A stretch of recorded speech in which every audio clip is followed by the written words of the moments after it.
Okay, folks, let's get a few things out of the way first. We're back here in the land of the clouds, and I'm here with the pebbles this time. So we have, You have 5 smooth, rounded pebbles. interestingly enough, that the game actually keeps track of how many pebbles you have, and you can use them arbitrarily. So if you want, you can take the slingshot and just shoot anywhere. You missed. Then again, you weren't aiming at anything worthwhile.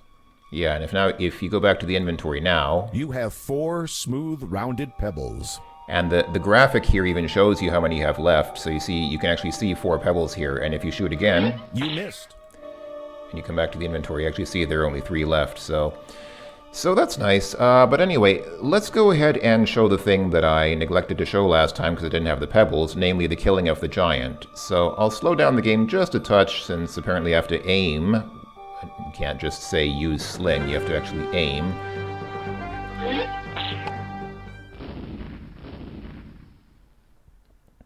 Oh, not even any message, huh? He just suddenly drops down dead. That's a little bit, The giant is lying dead on the ground. Beside him is a sturdy chest. The giant is dead. Forget about him and continue your quest. A dead giant does not have a lot to say. Can we shoot him with the slingshot again? Talk about overkill. He's dead already. Yeah, well, just to make sure.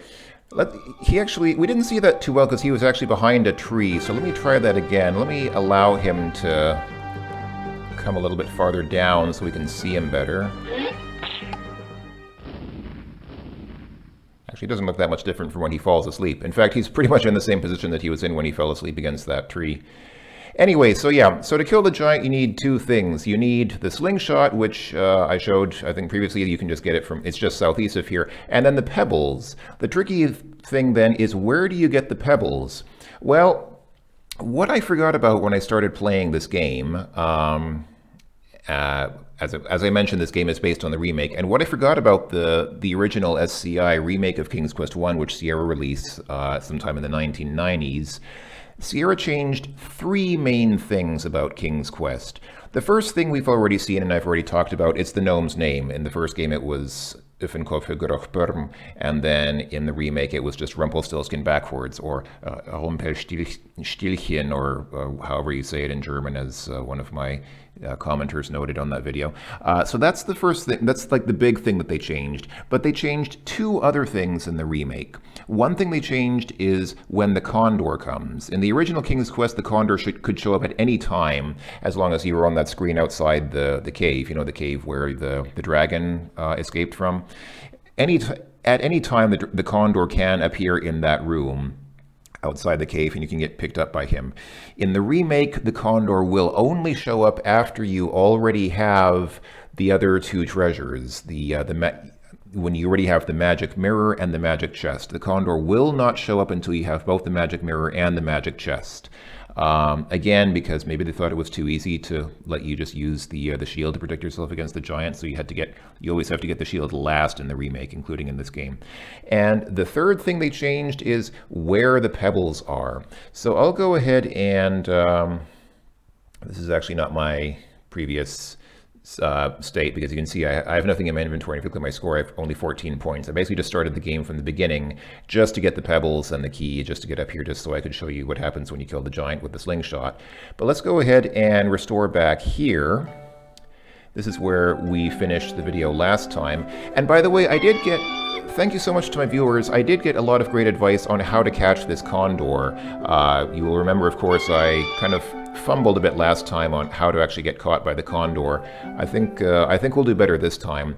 But before I get caught by the condor, there are 2 things that I want to do. 2 things that I have not yet done. And since we are getting close to the end of the game, I should probably take care of them now. First thing that I should probably take care of is getting the pebbles. And where do you get the pebbles? In the first game, it was on that screen where I was trying to get them from, but they are not there. They are on a different screen. Oh, and here's the other thing that I forgot to do is get the thing from the stump. So here's a tree stump. Inside the rotting stump, you notice a small leather pouch.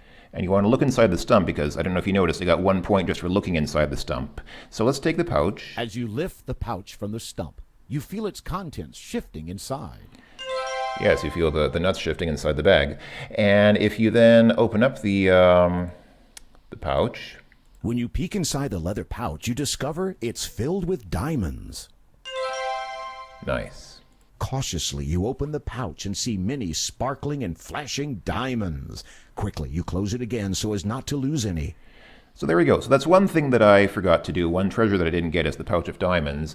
And the other thing that I didn't get, obviously, is the pebbles. So hold on. I actually got a map in front of me this time because I was tired of wandering around and not knowing where I'm going. So where are the pebbles? I think the pebbles are, according to my map, it looks like they're 2 screens east of here. So they're still next to water, but they're no longer next to the river. They're now next to, yeah, here they are. They're next to this lake. This is a serene mountain lake with a small beach of pebbles on its edge. They even mentioned the pebbles just in case you weren't quite sure. So here we go. On the beach are some smooth, round pebbles. Let's go ahead and pick them up. You grab some pebbles. There we go. And that's where you get the pebbles from. So now we have the pebbles and the pouch of diamonds. I think that's it. I think that's pretty much all the treasures. I think we are all really well and set and ready to get caught by that condor and start finishing the game. Now I just have to figure out where's the condor show up? How do we get to the condor? Oh, I believe this is also, I think this is where the wolf shows up. He's not showing up now. Come on, really?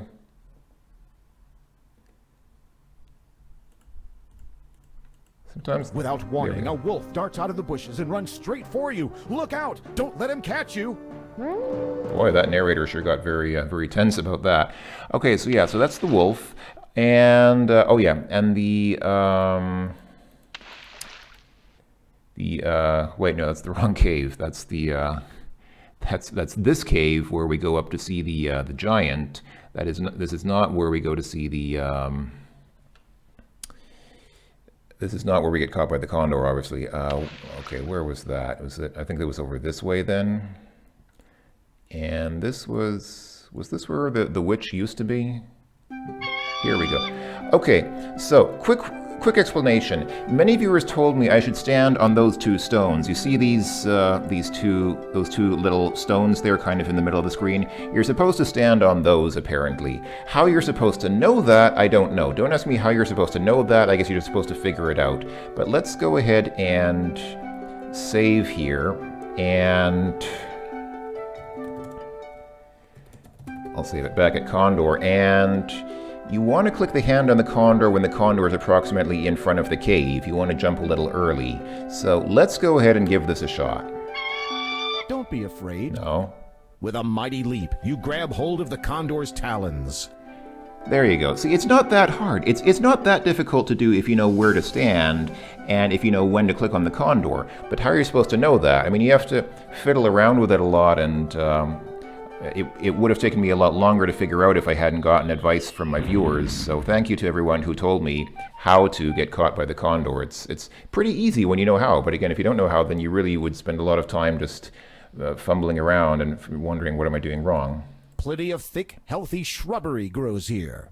There is a hole in this part of the meadow. Yes, I noticed that. I wasn't actually looking at the hole, but it's nice of you to draw my attention to it. So of course what we want to do here is come over here and... A large bulbous mushroom grows in the meadow. And pull on that large bulbous mushroom. You pick the mushroom. Okay, and that's all we have to do here. Can I go down here? I think, if I remember right in the... Oh, apparently I can't go down here. No, okay. I think in the original game you can go down, but there's nothing there. Anyway, after you pick the mushroom, there's nothing left to do but fall through the hole.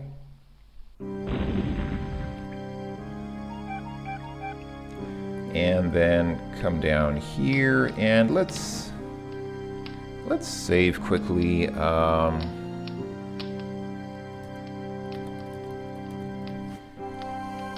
Hull, okay. There is a single torch on the wall, illuminating the shadowy cave. Can I take the torch with me?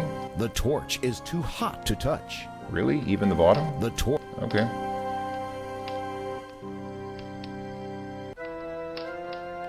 And that is the rat. This is a big, hungry-looking rat with slavering jaws and long, sharp claws. Keeping in mind the rat's remarkable agility and even more remarkable fangs, you decide not to risk an attack. Hello there, my friend. Are you looking for anything in particular? You wanna pass through my little door here, right? Well, maybe we can work something out.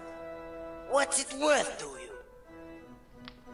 I like how the rat has a Ziggy voice. He talks like Ziggy from the second Lower Bowl game.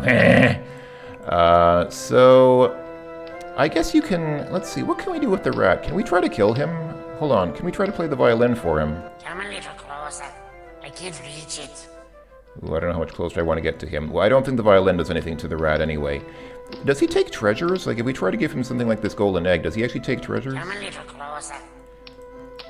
The rat grins crookedly, his long, pointed fangs glistening in the torchlight. That's right, mister. Just walk a little closer. Yeah, I mean, it seems like you shouldn't get too close to him, but... Some sort of treasure? Now you're talking, mister. Let me see some of that treasure. The rat takes the treasure from your hand.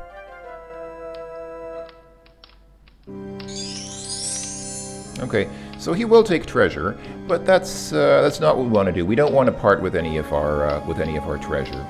So okay, so we've got our. So he'll take treasure. The rat. That's...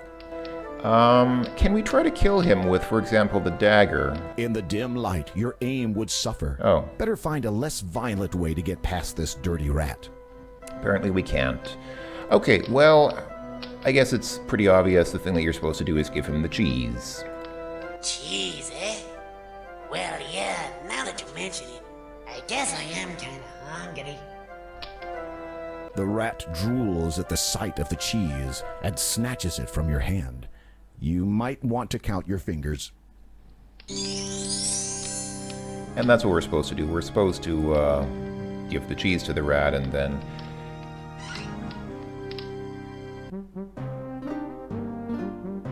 Oh no! There are 2 leprechaun guards here, and they don't look pleased to see you at all. What are you going to do now? So, yeah, so the leprechauns... They are tiny people, dressed all in green. You have the leprechauns here, and there's this 4-leaf clover here. Carved into the top of this stone pillar is a huge 4-leaf clover. Apparently, the leprechauns who inhabit this underground sanctuary greatly fear and respect the power of the 4-leaf clover. Yeah. So, do I need to use it on them, or...? With a genuine 4-leaf clover in your possession, the leprechauns fear and respect you. Rather than risk offending you, they decide to leave you entirely alone. Okay, so as long as you have the 4-leaf clover, they won't bother you. But can I... The leprechauns, sensing the power of your 4-leaf clover, begin to vanish.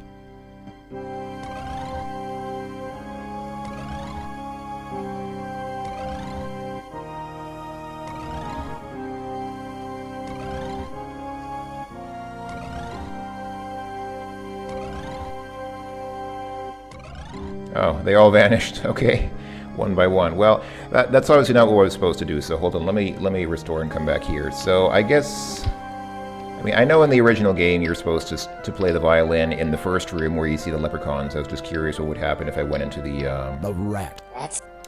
In the original King's Quest, the leprechauns don't disappear like that. If you have the 4-leaf clover, you can just walk up to the shield and take it and then leave, and they just stay there. They don't bother you. You just can take the shield and be gone. But okay, so let's try that again, and obviously play the violin as soon as we see the leprechauns.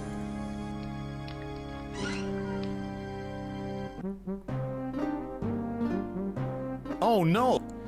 Oh no. Wonderful job! Leprechauns find fiddle music irresistible. The moment they hear the music, they begin dancing a frenzied jig.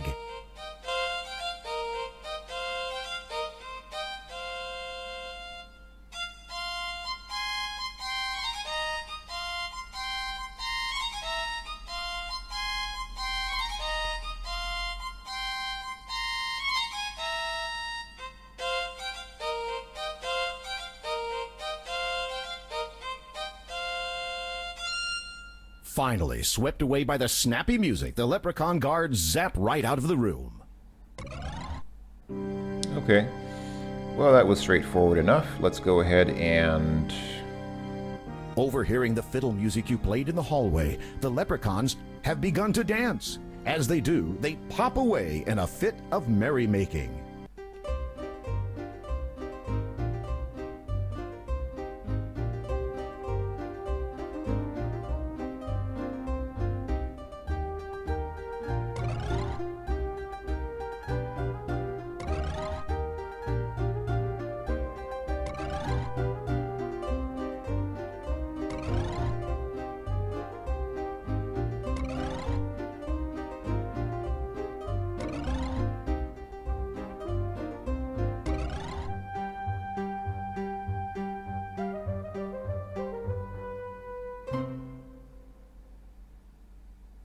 Okay. For some reason, the king didn't vanish like the rest. He just danced out, leaving his scepter behind. This luxurious carpet is the product of the leprechaun's magical weaving talents.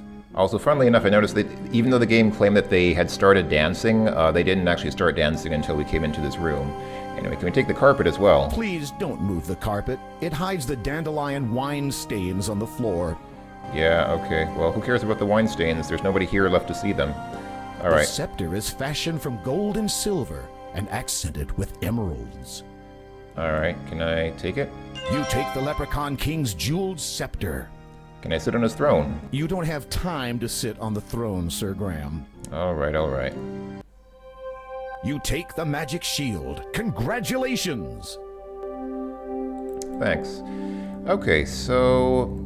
yeah, of course we have the three treasures now. So we have the magic mirror, which tells the future. We have the magic chest, which is always full of gold. And then we have the magic shield. This is the magic shield, one of the three treasures of Daventry. Can I use it on myself to defend myself? You don't need to arm yourself with the magic shield in order for it to work. It's protecting you already. Yeah, as long as it's in your inventory. Okay. Yes, and here's the exit. The small hole leads to the outside world. You are much too big to fit through that small hole. Yes, I have that problem often. Okay, well, the solution here is... This is a small, unusual-looking mushroom. taking a cue from Alice in Wonderland, I guess. Careful, you do not wish to damage the delicate mushroom. No, I don't wish to damage it, I just wish to eat it, which I guess kind of damages it because it sort of destroys it after you eat it. You eat the mushroom. That's strange, you don't... Whoops. Oh, I don't have a hand cursor apparently when I'm tiny. Congratulations! You now have all three of Daventry's lost treasures. Now, don't waste any time. Bring the treasures straight back to King Edward before it's too late. Alright. Indeed, that is the final step of the game.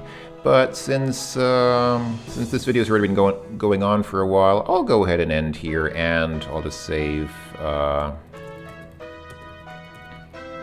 have all three... I have three treasure. I have three treasure, because there's no room for an S on the end. Alright, so we have all the treasures. I like how the game is also playing special music to signify that you have all the three treasures, and this is like the end game now. This is the exciting final moments of the game when you rush back to the castle to bring the three treasures to King Edward. It strikes me, by the way, that a chest which never runs out of gold wouldn't actually create infinite wealth. It would just drop the value of gold so much that gold would become almost worthless. I think the people who wrote for this game didn't study economics very well. But anyway, that's it for me. We will see each other then in the next episode, where obviously we will finish off King's Quest 1. And yeah, it should be a lot of fun.